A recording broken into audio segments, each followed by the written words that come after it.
Where is it? I knew it was around here somewhere. What did I do with it? No, that's not it. Aha! Here we go. What is it about Final Fantasy that manages to be so unique? How is this a franchise that manages to inspire so much just amazing stuff? Like, this is a fan novelization that somebody wrote. People also get things like tattoos on their bodies of the art, or just spend thousands of hours beating the games again and again. Well, in my opinion, part of this comes down to the fact that Final Fantasy is a franchise that is full of surprises. Ever since it came out over 30 years ago back on the Famicom, it's managed to continuously reinvent itself and shift in new, very interesting directions. And today, we're going to be digging into some rumors about what may be coming next. What's up, gamers? DreamcastGuy here, and already the first rumblings are beginning to take place about a Final Fantasy XVI, and yes, I am freaking serious. It sounds like this could be something very, very cool, so today I wanted to just list off the 3 things I would love to see in FF16, and the 1 thing I would absolutely hate. Let's get into it. First and foremost, I think we need to acknowledge the fact that Final Fantasy very badly needs to return to its original roots, and what I mean by that specifically is it needs to get back to its ancient mystical settings. Early on, this was a franchise that was very much a reflection of Japanese culture, but through some very particular lenses. It managed to have things like different mythologies, it managed to have folklore, it managed to even incorporate different aspects of religion, and I think it made this really interesting feeling to it. It almost felt like a warped version of Lord of the Rings or Game of Thrones. Each game had its own weird settings and places and magics and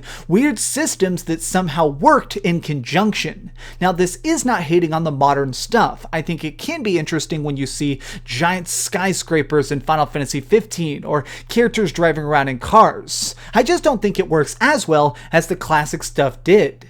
I think some people sort of forget the fact that Final Fantasy originally was about inspiring your own imagination. I mean, if you look at the original Yoshitaka Amano concept art, it is also dreamlike. It's just so weird and sweeping and honestly gorgeous. And I feel like this is partially because of the mystical settings. The ancient aspect to it, even when they managed to mix in some modernized pieces of it, like the steampunk setting of Final Fantasy VI or VII, I think that it really manages to change things up when you keep it locked and centered in at least a semi-fantastical world. In my opinion, one of the very best games for people to start with in this series is Final Fantasy X, because this game is not only fun to look at and really, really good to play, but additionally, I think that it manages to really kind of meld together the concepts of old and new. This is an ancient world that has so many problems that have just been cultivated over 1,000 years, and I love to just see that all kind of distilled down to the perfect magic.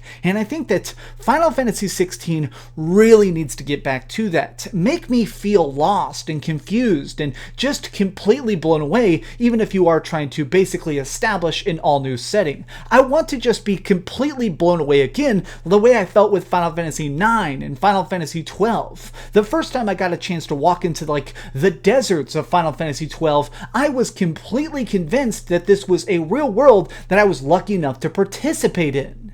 Speaking of Final Fantasy XII though, this brings me to the next entry on the list, which is combat options. Throughout this series, we've seen it take a lot of different forms, from tactical fighters in Final Fantasy Tactics, more action-y focus in the newer games and stuff like Crisis Core, and of course, the classic turn-based combat. I think that in order to have the biggest success with Final Fantasy XVI, I think that it'd probably be a very good idea to sort of meld these things together. Let's all just admit for a second that obviously one of the main reasons that Final Fantasy became so famous is that every single one of the games stands completely on its own. They're all totally reinvented. While you may see things like a gentleman named Sid or somebody like Biggs and Wedge in the background, each game is actually a totally new universe that stands completely by itself, and that's part of the thing that's so cool about it. And along with this, each game of course manages to totally reinvent the concepts of it.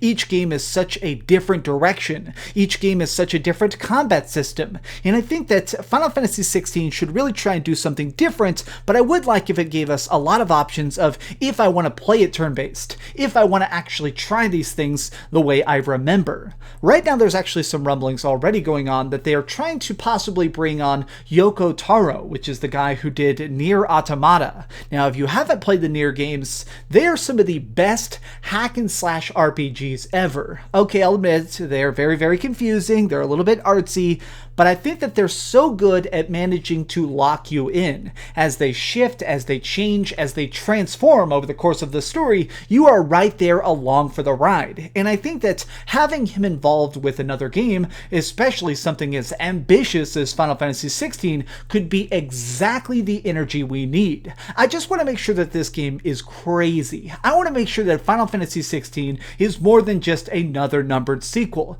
It needs to be spectacular. It needs to be fireworks. It needs to be so illustrious that every single person wants to buy it. Because I do think that Final Fantasy XV certainly had some issues, but I think that part of it was that they just spent so much time making a game that wasn't that special. I mean, Final Fantasy XV is fine, but it's a little bit weird that it's just so different from the rest of the series, so disconnected, and additionally, it's just not super great. It lacks the polish that Final Fantasy XVI very badly needs. It needs to have that real awesome flair, that spark, that thing that makes it so cool again. And if we had a special way where we could actually choose if we want to play in a Final Fantasy Tactics style, or a Nier Automata style, or maybe just a classic turn-based style, you're going to win over every single person in the gaming universe, because that would be absolutely epic. Now, before we get to the number 3 thing that I do want to see in the game, real quick, I want to address the number 1 thing I do not want to see in Final Fantasy XVI,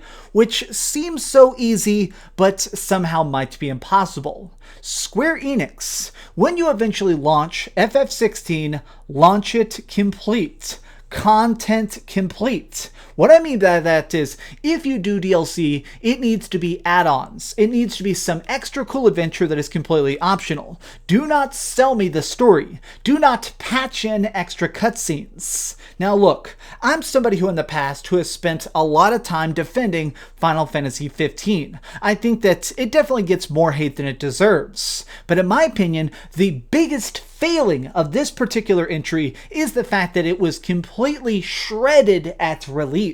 It was missing huge chunks of the story. It had some major plot holes and stuff that you actually had to spend additional cash to later on understand.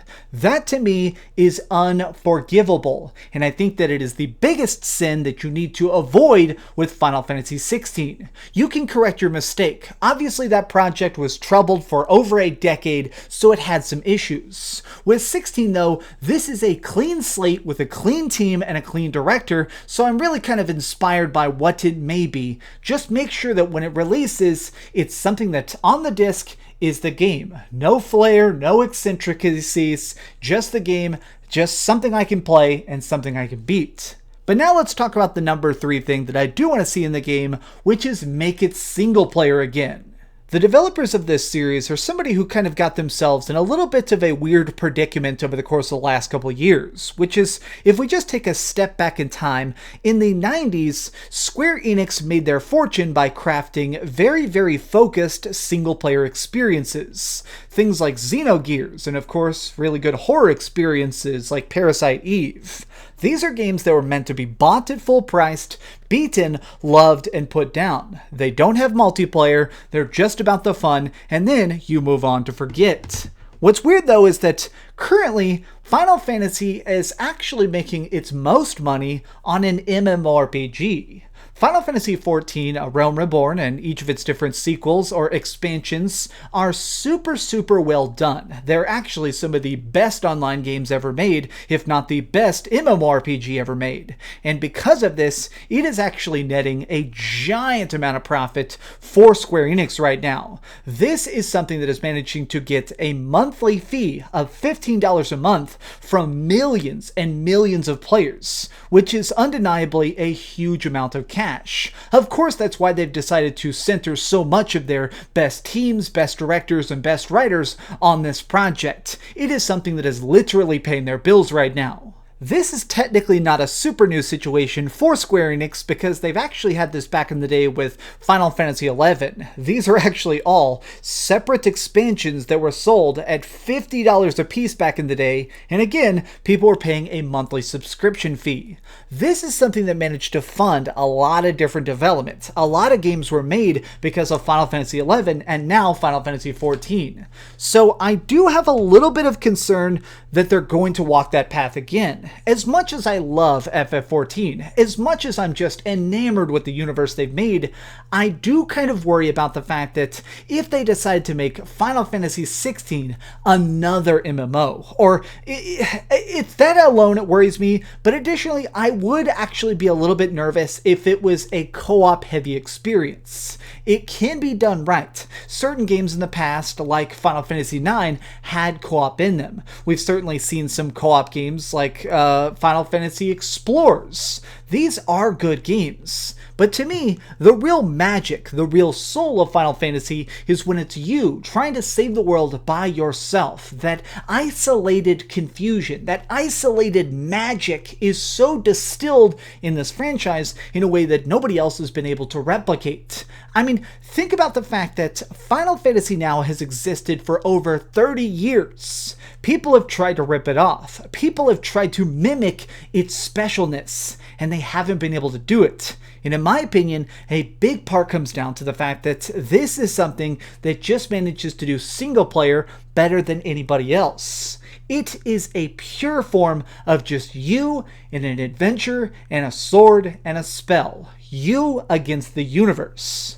So these have just been my thoughts on what I hope for Final Fantasy 15, or sorry, Final Fantasy 16. What do you think about it? Are you even excited about Final Fantasy 16, or are you a little bit burned? Are you a little bit just kind of sitting in the park of, all right, Final Fantasy 15 sucked, so I don't want to get burned again? Let me know your thoughts in the comments down below. If you enjoyed this video and this different format I'm experimenting with, let me know your thoughts in the comments down below. If you enjoyed this video, please give it a like, share with your friends, and subscribe if you haven't already. But do me the biggest favor of all and keep dreaming.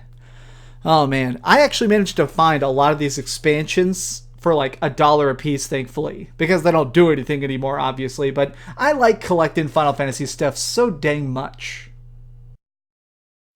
Thanks so much for watching that video. If you want to see something else, you can always click this link to see what I put up last, or, you know, subscribe and see what's coming up next. Also, I promise that whatever I do, it'll try not to suck.